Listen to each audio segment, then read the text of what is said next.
Hello, thank you for tuning into my podcast. I am Ayhan Yavuz, and this Is Your Life Working Out For You? Today, I want to talk about something that we all ask ourselves. We ask it in the quiet moments before we fall asleep. We ask it when we are stuck in traffic, staring at the bumper of the car in front of us. We ask it when we look at our reflection in the mirror while brushing our teeth. It is a question we ask whether openly or in private, but perhaps we are not always willing to hear the honest answer. Am I happy? It is a simple question, yet arguably the most terrifying in the human language. Why? Because if the answer is no, it implies that something needs to change. And change, as we all know, may not be comfortable. So, here is the $1,000,000 question for you today. Are you happy? If you truly are, I am also happy for you. I am one of those people who believe in the contagious energy of happiness. Happiness can be shared. If more of us are happier, we can use our energy to lift those who are feeling down. Happiness is not a pie where if I take a slice, there is less for you. It is more like a flame. I can light your candle with mine, and my light does not dim. In fact, the room gets brighter for both of us. However, if you are not happy, I am also aware that you would not be thrilled to see someone constantly blowing bubbles as they skip through daisies, singing songs of full bliss. That can be nauseating for almost anyone who's struggling. When you are in a dark room, a sudden piercingly bright light does not feel like a gift. It hurts your eyes. It feels aggressive. I know you will like to say, Ayhan, I did not choose to be unhappy. Why would I ever choose this weight in my chest? You know what? I believe you. I truly do. In our society, we have a very strange relationship with the concept of choice. Many people look down upon anyone who has any addiction. They say that people who drink, use drugs, or engage in any addictive behavior are simply a product of their own poor choices. Yes, it often starts with a single choice, but please do not forget how that simple choice can turn into a biological addiction. It can alter our brain chemistry. It can rewire our thought processes until we feel we are losing the fight to gain control of our lives. When you are in the middle of that rewiring, it no longer feels like a choice. It feels like a survival. So I ask you to consider this. Is unhappiness an addiction?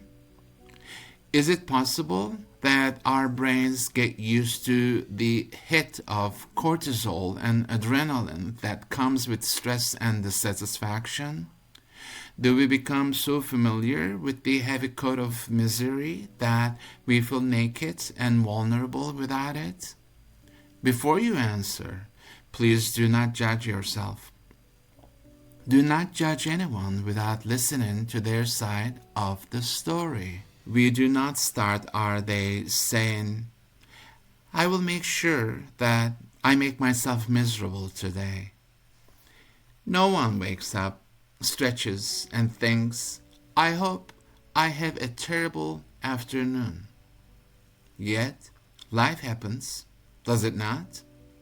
Things may not work out in the way that we had hoped. Small things can get in the way of our contentment. Think about the fly in the drink analogy. Imagine you are sitting at a beautiful seaside cafe. The sun is warming your skin. The breeze smells like salt and jasmine. And you have your favorite beverage in your hand. It is perfect. Then a tiny, insignificant fly lands in your glass. In that split second, the ocean disappears. The warmth of the sun is forgotten. The previous 10 delicious sips of that drink are erased from your memory. Your entire existence narrows down to that one tiny, buzzing intruder. You might even let that one fly ruin your entire afternoon.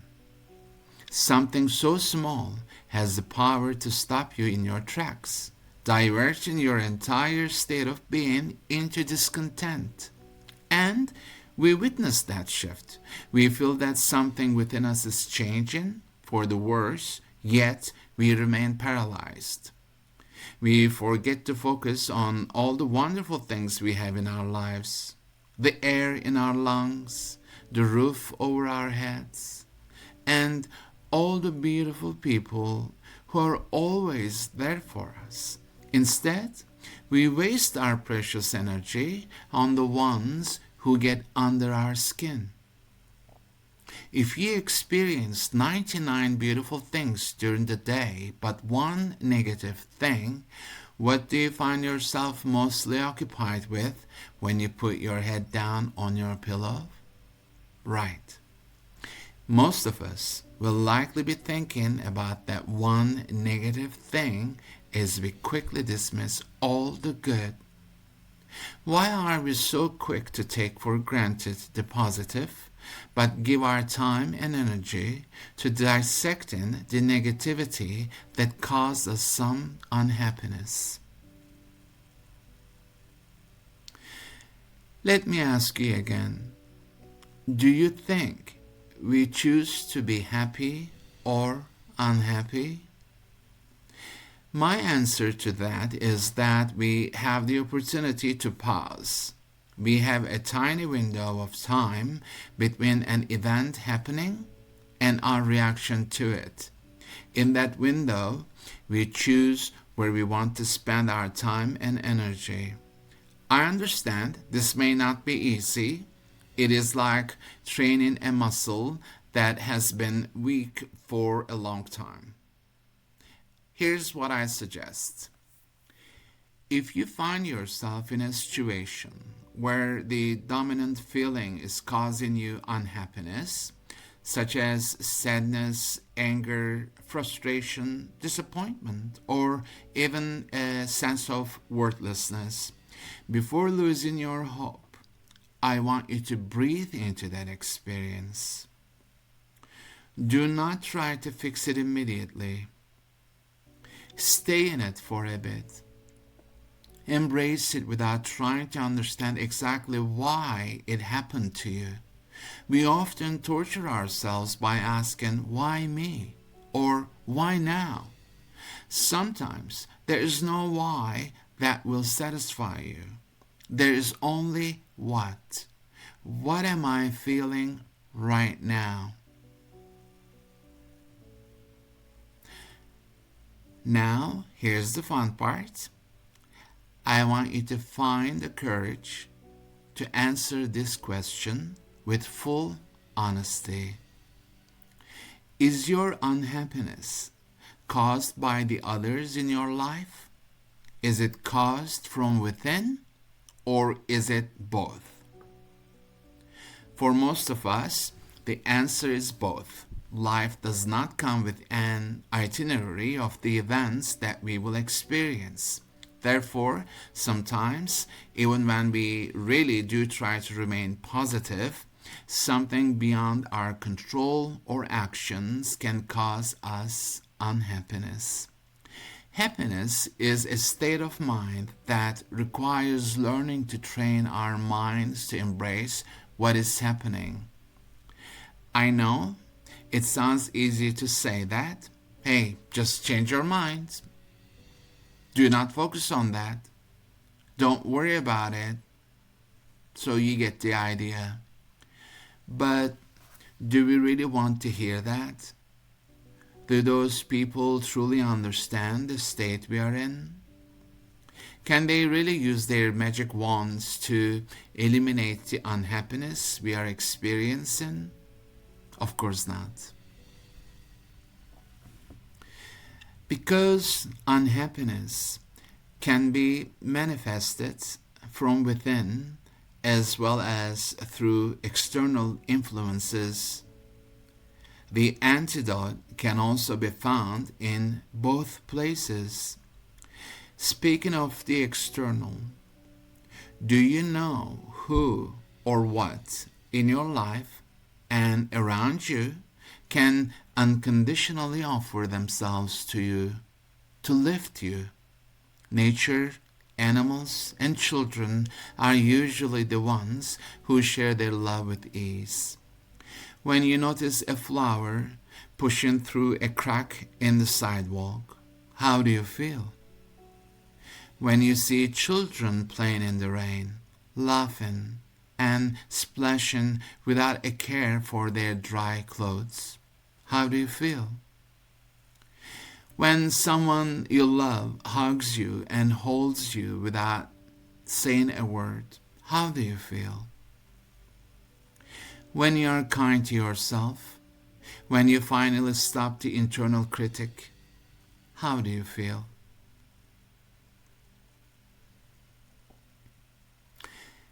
Let us talk about the options we might have to access a happier life, whether you agree with it or not. Happiness is more than a state of mind. It consumes every component of us. Remember the four components: intellectual, physical, emotional, and spiritual. This state of unhappiness does not just reside in your head rent-free. It is invasive.